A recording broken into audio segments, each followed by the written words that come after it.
Hello students, welcome to the math lab. आज के lecture में हम एक्सपेरिमेंट स्टार्ट करने लगे हैं। इसको हम करेंगे कवर, जिसका टॉपिक है to determine the unknown resistance using a neon flash bulb and condenser.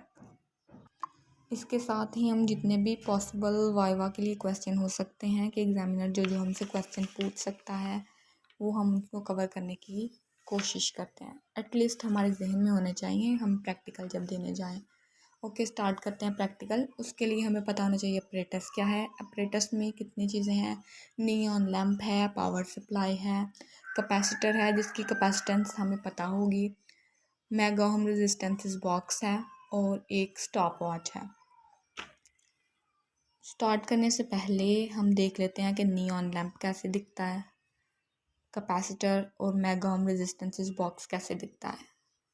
ये है जी नियॉन बल्ब, जो कि ग्लास का बना होगा। इसमें लो प्रेशर पे नियॉन गैस फील्ड है। इसमें 2 इलेक्ट्रोड आपको नज़र आ रहे होंगे। जब ये कनेक्ट होते हैं बैटरी के साथ या पावर सप्लाई के साथ, तो इसमें से नियॉन गैस आयनाइज होती है, आयनाइज होना स्टार्ट होती है, तो ये फ्लैशिंग के लिए सूटेबल हो जाता है। ये है कैपेसिटर प्लेट्स, जो कि हमने स्टडी के दौरान पढ़े थे कि ये कैपेसिटर्स कैसे काम करते हैं। बट एक्चुअली कैपेसिटर कैसे दिखते हैं वो इस तरह है। ये हैं टाइप्स ऑफ कैपेसिटर्स। ये है mega ohm resistance box. Mega ohm resistance box, इसमें से हम खुद ही सेलेक्ट कर सकते हैं कि कितने मेगा ओम पे हमने रेजिस्टेंस करनी है। हम रोटेट कर लेंगे उस बटन को। ओके, प्रोसीजर की तरफ चलते हैं। पहले पॉइंट में क्या लिखा हुआ है कि कनेक्शंस बनाने हैं। वो इस तरह कि नियॉन बल्ब को पावर सप्लाई के साथ रेजिस्टर के ज़रिए जोड़ना है, नियॉन बल्ब और कैपेसिटर को पैरेलल अटैच करना है। That's it. फर्स्ट पॉइंट में इतना ही। सेकंड में चलते हैं। कैपेसिटर की कैपेसिटेंस हमें मालूम होगी, जैसे हमने पहले कहा था। ओके, एक्सपेरिमेंट करते वक्त जिसकी रेंज है 0.2 माइक्रोफैरड से 0.5 माइक्रोफैरड, और मेगा ओम रेजिस्टेंस बॉक्स को हमने 1 मेगा ओम पे सेट करना है। 0.3 पे होगा यूज़ पावर सप्लाई। हम इसको प्रेफरेंस करेंगे क्योंकि ये हमें सर्किट में जितनी रिक्वायर्ड वोल्टेज होनी चाहिए वो हमें प्रोवाइड करती है। इस पॉइंट में एक टर्म यूज़ हुई है, स्ट्राइकिंग वोल्टेज। वो क्या होती है? जब सर्किट क्लोज होगा तो ग्रेजुअली वोल्टेज इंक्रीज़ होगी, तो वोल्टेज की एक ख़ास वैल्यू पे नियॉन बल्ब स्ट्राइक करेगा, यानी रोशन हो जाएगा। तो उस वैल्यू को, जिस वैल्यू पे ये रोशन होगा, उसको स्ट्राइकिंग वोल्टेज कहते हैं। इसकी रेंज 150 से 170 के दरमियान दी होती है, इस एक्सपेरिमेंट में दी हुई है। अगले पॉइंट में चलते हैं। जब हम सर्किट में रेजिस्टेंस और कैपेसिटेंस की वैल्यूज़ एडजस्ट कर लें तो फिर हमने चेंज नहीं करनी किस किस वैल्यू में, अप्लाइड वोल्टेज में और कैपेसिटेंस में। अगले पॉइंट में क्या बताया हुआ है? पॉइंट 5 में है कि फ्लैशेस टेक्स प्लेस रेगुलरली। इस पॉइंट पे हमने स्टॉप वॉच को ऑन करना है और T1 टाइम मेजर करना है कि वो टाइम कि 20 फ्लैशेस हमें दिख जाएं, और उसको बंद कर देना स्टॉप वॉच को। इस प्रोसेस को दोबारा करना है और T2 टाइम नोट करना है। इन दोनों टाइम को ऐड करके 2 पे डिवाइड कर दें तो हमारे पास मीन टाइम आ जाएगा। पॉइंट 6 में है कि 1 मेगा ओम के बाद हमने 2, 3, 4 मेगा ओम के साथ एक्सपेरिमेंट करना है और मीन टाइम T फाइंड करना है। और मीन टाइम क्यों फाइंड कर रहे हैं? क्योंकि हमें फ्लैशिंग पीरियड चाहिए। वो किसके इक्वल है? Mean time over 20। अब फ्लैशिंग पीरियड हमने रेजिस्टेंस की हर वैल्यू के लिए चेक करना है। 1, 2, 3, 4, 7 पॉइंट इंटरेस्टिंग है कि हमने रेजिस्टेंस को अननोन वैल्यू पे सेट करना है, हमें नहीं पता वो कितनी है, और उसका फ्लैशिंग पीरियड निकालना है। पॉइंट नंबर 8 है रेजिस्टेंस और फ्लैशिंग पीरियड के दरमियान हमने ग्राफ बनाना है। वो हमें स्ट्रेट लाइन देगा। इससे पता चला है कि रेजिस्टेंस और फ्लैशिंग पीरियड के दरमियान डायरेक्ट रिलेशन है। जितनी ज़्यादा रेजिस्टेंस उतना ज़्यादा फ्लैशिंग पीरियड, और जितनी कम रेजिस्टेंस उतना ही कम time flashing period. Okay, point 9 में चलते हैं। ग्राफ से अननोन रेजिस्टेंस के लिए फ्लैशिंग पीरियड नोट करना है और कैपेसिटर टाइम कांस्टेंट का जो फार्मूला है उसमें वैल्यूज पुट करनी है। तो क्या है formula? T is equal to R C. हमने आर जो कि फाइंड करना है, T/C आ जाएगा। T की वैल्यूज़ हम ग्राफ से देखते हैं और C पे डिवाइड करते हैं, और X की वैल्यूज़ रेजिस्टेंस की किस रेंज में आ रही हैं ग्राफ में देखते हैं। ये है जी टेबल। जब हमने फर्स्ट ऑब्जर्वेशन की, रेजिस्टेंस की वैल्यू 1 मेगा ओम पे रखा था, तो T1 आया था हमारे पास 7.3। जब हमने इसी प्रोसेस को दूसरी दफ़ा किया तो हमारे पास टाइम थोड़ा सा चेंज हुआ था, 7.4 सेकेंड। मीन टाइम निकाल दिया ताकि हमारे पास कैलकुलेशन में आसानी हो, 7.35। और फ्लैशिंग पीरियड फाइंड कर लिया, मीन टाइम ओवर 20 जो कि 0.37। ये सारे मेजरमेंट्स हैं फॉर 1 मेगा ओम रेजिस्टेंस के लिए।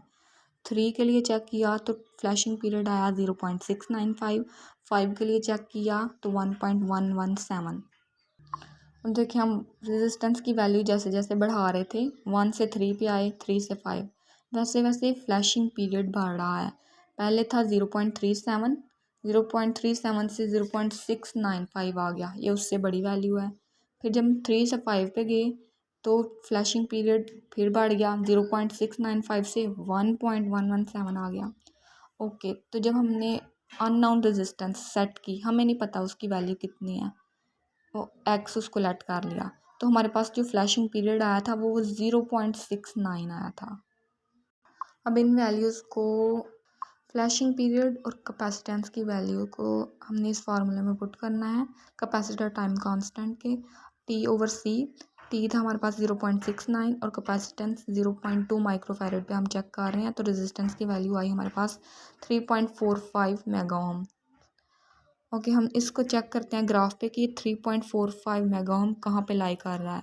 तो ये जो मैंने डार्क लाइंस शो की हुई है 3 से आगे, और वो पॉइंट उसी स्ट्रेट लाइन पे ही लाई कर रहा है। तो ये थी हमारी अननोन रेजिस्टेंस फाइंड हो गई। अब नेक्स्ट टास्क था हमारा कि हमने ऑल पॉसिबल वाइवा के लिए जो क्वेश्चंस पूछ सकते हैं एग्जामिनर, वो रेडी करने हैं।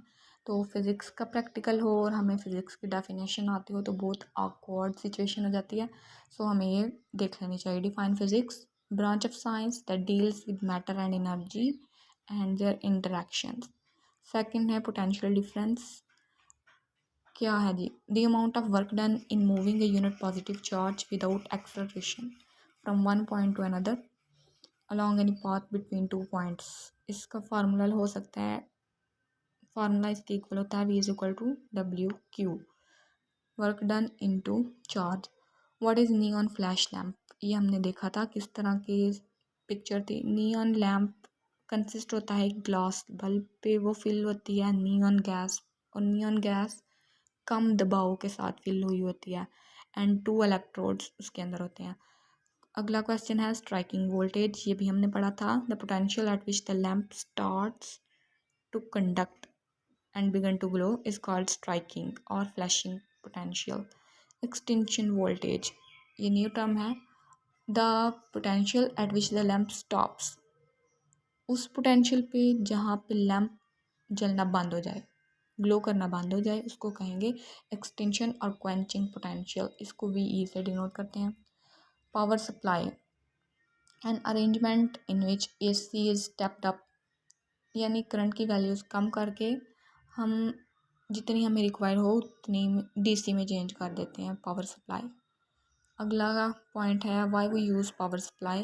Power supply unit is use to provide stable electricity.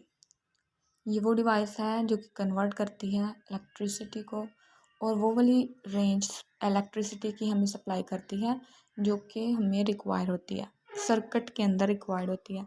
Next है flashing period, time between 2 consecutive glows, उसको हम कहेंगे फ्लैशिंग पीरियड। ओके, अगला question, what type of output is received across the neon tube. कि ये सात टूथ वेव के ज़रिए हमें जो इसकी आउटपुट मिलती है वो हमें रिसीव होती है इसकी आउटपुट। हमें एग्जामिनर पूछ सकता है कि सातुथ वेव कैसी होती है, तो ये नॉन पीरियोडिक होती है, नॉन साइनोसाइडल, जो कि साइन वेव की तरह ना हो, ये सातुथ वेव इस तरह की होती है। ओके स्टूडेंट्स, ये था हमारा आज का लेक्चर। उम्मीद है कि आपको पसंद आया होगा और आपके लिए इन्फॉर्मेटिव होगा। अगर आपको पसंद आया है तो इसको लाइक करें, शेयर करें और सब्सक्राइब करें, ताकि जब हम न्यू एक्सपेरिमेंट्स करें तो आपको वो वाली वीडियोस भी बर वक्त पहुंच सकें। आप इन बटन्स के ज़रिए मुझे अप्रिशिएट कर सकते हैं, इसलिए please appreciate me. Thank you.